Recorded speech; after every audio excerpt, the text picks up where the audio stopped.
ఈ వీడియోలో నేను మీకు రవ్వ దోస ఎలా ప్రిపేర్ చేయాలో చూపిస్తున్నాను. ఇంట్లోనే ఈజీగా ప్రిపేర్ చేసుకోవచ్చు. ఎప్పుడైనా దోస బ్యాటర్ లేనప్పుడు ఇలా ట్రై చేయండి. ఒక బౌల్ తీసుకొని 1 కప్ రవ్వ,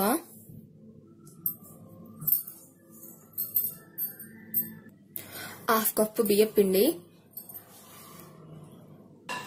1/2 కప్ మైదా, 1/2 కప్ పెరుగు, 2 కట్ చేసిన పచ్చిమిరపకాయ,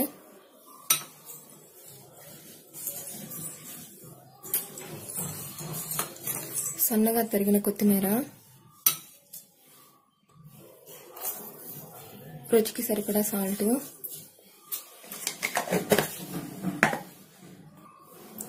హాఫ్ టేబుల్ స్పూన్ జీలకర్ర,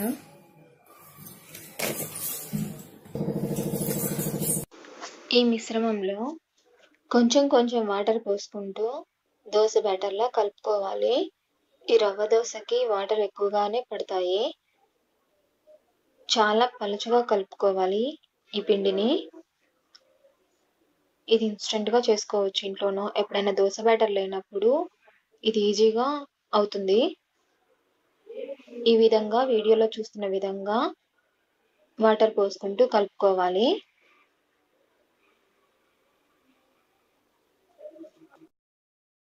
ఇంకా ఈ బ్యాటర్లో కావాలంటే క్యారెట్ తురుము, అలాగే సన్నగా తరిగిన ఉల్లిపాయ కూడా వేసుకోవచ్చు.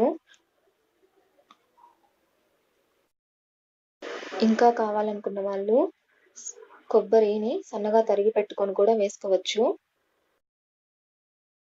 ఈ బ్యాటర్ పలుచగా కలుపుకోవడం వల్ల దోసలు క్రిస్పీగా అండ్ టేస్టీగా వస్తాయి. ఇప్పుడు స్టవ్ మీద ఒక తవా పెట్టుకొని దాన్ని బాగా హీట్ చేయండి. తర్వాత ఈ దోస బ్యాటర్ని బాగా మిక్స్ చేసి ఇలా వీడియోలో చూపిస్తున్న విధంగా స్ప్రెడ్ చేసుకోండి. దోస బ్యాటర్ వేసే ప్రతిసారి దోస బ్యాటర్ని బాగా మిక్స్ చేయాలి. ఆ తర్వాత ఆయిల్ని బాగా స్ప్రెడ్ చేయండి. మంటని హై ఫ్లేమ్లో పెట్టి మనం క్లిక్ చేసుకోవాలి. ఇలా దోస ఎర్రగా అయ్యేంత వరకు వేయించుకోవాలి. రెండో వైపు కూడా టర్న్ చేసుకున్న తర్వాత అది కాలిన తర్వాత ఒక ప్లేట్లోకి సర్వ్ చేసుకోండి. ఇలా అన్ని దోసల్ని ప్రిపేర్ చేసుకోవాలి. ప్రతిసారి మనం దోస వేసుకున్నప్పుడు ఈ మిశ్రమాన్ని బాగా కలుపుకోవాలి. ఇది మాత్రం మర్చిపోకండి.